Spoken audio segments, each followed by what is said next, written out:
નમસ્કાર દર્શક મિત્રો, હું શીતલ મહેતા ન્યૂઝ ઓફ કચ્છમાં આપનું સ્વાગત છે. જોઈએ આજના સમાચાર. રાપર તાલુકાની નર્મદા કેનાલમાં રિઝર્વ પાણીની ચોરી અટકાવવાની રાપરના લોકોની માંગ. પાણીની ચોરી અટકશે નહીં તો રાપર શહેરને પાણીની તીવ્ર તંગીનો સામનો કરવો પડે તેવી આશંકા. રાપર તાલુકાની નર્મદા કેનાલમાં રિઝર્વ પાણીની રાત્રે ચોરી કરવામાં આવે છે. પીવાના પાણીની સમસ્યા વિકટ બને તો નવાઈ નહીં. ગઈ 1 એપ્રિલથી Kutch branch Narmada canal repairing માટે બંધ કરવામાં આવી છે. ત્યારે 4 દિવસ અગાઉ મામલતદાર, રાપર નગરપાલિકા, પોલીસ, પીજીવીસીએલ, નર્મદા યોજનાના અધિકારીઓ, સરદાર સરોવર યોજનાની ટીમ નર્મદા કેનાલ પર ફતેહગઢથી નંદાસર સુધીની કેનાલ પર બકનળીઓ અને એન્જિનો તથા ઇલેક્ટ્રિક મોટર દૂર કરવા માટે ગયા હતા. ત્યારે 2-4 જગ્યાએ બકનળીઓ અને એન્જિન દૂર કરી ફોટા અને વિડીયો બનાવી સમાચાર પ્રસિદ્ધ કરવામાં આવ્યા હતા. પરંતુ માત્ર 7 દિવસના અંદર આ રિઝર્વ પાણીમાંથી મોટો જથ્થો પાણીનો ઓછો થઈ ગયો છે. રાત્રિના સમયે પાણી ખેતીવાડી માટે લઈ જવાતું હોય તેમ લાગે છે. ખેત તલાવડી તથા પિયત માટે પાણી વપરાઈ રહેલ હોવાની આ શંકા છે તે લોકો જણાવી રહ્યા છે. ત્યારે મળતી વિગતો મુજબ તારીખ 3 એપ્રિલના રાત્રે અને સવારે સતત પાણી ખેંચવામાં આવી રહ્યા છે. તાત્કાલિક 4 એસઆરપી 2 રાત માટે અને 2 દિવસ માટે રાખવા તંત્ર દ્વારા પોલીસની મદદ લઈને સિંચાઈ માટે પાણી ઉલેચવાનું બંધ કરાવવાની માંગ ઉઠી છે. જો પાણીનો સ્ટોક આમને આમ ખલાસ થઈ જશે તો 15 દિવસમાં કેનાલ ખાલી થઈ જશે. સંબંધિત તંત્ર મારફતે જે કાર્યવાહી કરવાની જરૂર હતી તે થઈ નહીં. ફક્ત કાગળમાં સબ સલામત ચાલી રહ્યું છે. 3 એપ્રિલ 2025ના રોજ સાંકળ 116 કિમીથી 133 કિમી સુધીના બધા જ ગેટ બંધ કરી દીધા હતા. એક સાંકળ 116 કિલોમીટર એટલે કે શાનગઢ પાસે 4.50 મીટરનું લેવલ હતું, જે તારીખ 7 એપ્રિલ 2025ના રોજ ફક્ત 2.0 મીટરનું લેવલ છે. એટલે કે 5 દિવસમાં 2.50 મીટર પાણી સિંચાઈ માટે વપરાઈ ગયું.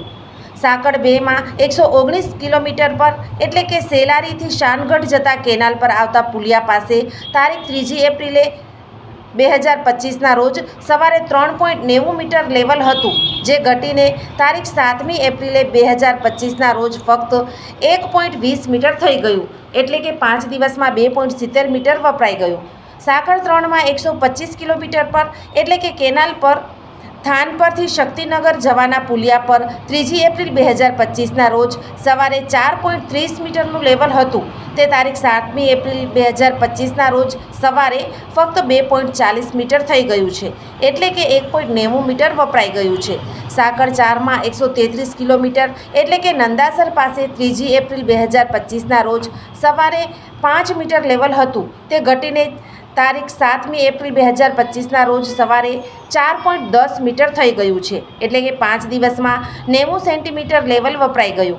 આમ બધા જ ગેટ બંધ હોવા છતાં બધા જ પુલમાં માતબર લેવલ ઘટી ગયું છે. જો આવું ને આવું ચાલશે તો રાપર શહેર માટે ફક્ત 20 દિવસમાં પાણી વપરાય તેટલું પાણી હશે. એટલે કે લગભગ 25 એપ્રિલ 2025 સુધીમાં કેનાલમાં પાણી નહીં હોય. સાંકળ 0 કિલોમીટરથી 82 કિલોમીટર સુધીમાં આશરે 14 કરોડના કામોના ટેન્ડરો ખુલી ગયા છે. 1-2 દિવસમાં વર્ક ઓર્ડર આપી દેવાશે, એટલે કોન્ટ્રાક્ટરો 1 અઠવાડિયામાં કામો ચાલુ કરી શકશે. દરેક કામોની સમયમર્યાદા 2 મહિનાની રાખવામાં આવેલ છે.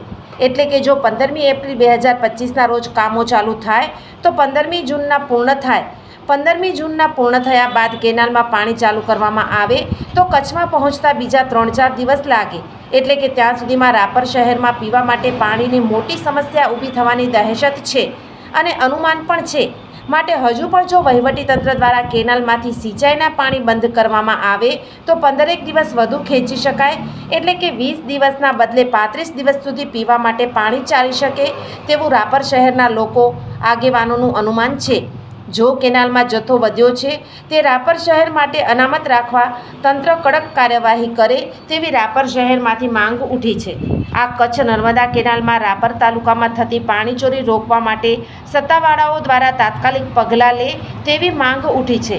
નહીંતર આગામી દિવસોમાં પાણીની સમસ્યા વિકટ બની શકે તેમ છે. સોફ Kutch power by Opal electronics, LG best shop, Vijaynagar road Bhuj, Rambag road Adipur. Power by KC jewellers, latest fashion ડિઝાઇનના ઓર્નામેન્ટ્સનો વિશ્વાસપાત્ર શોરૂમ, હોસ્પિટલ રોડ, ભુજ. દર્શક મિત્રો, આજે તારીખ 8 એપ્રિલ 2025. આ હતા આજના સમાચાર. આવતીકાલે ફરી મળીશું. ત્યાં સુધી મને રજા આપશો. નમસ્કાર.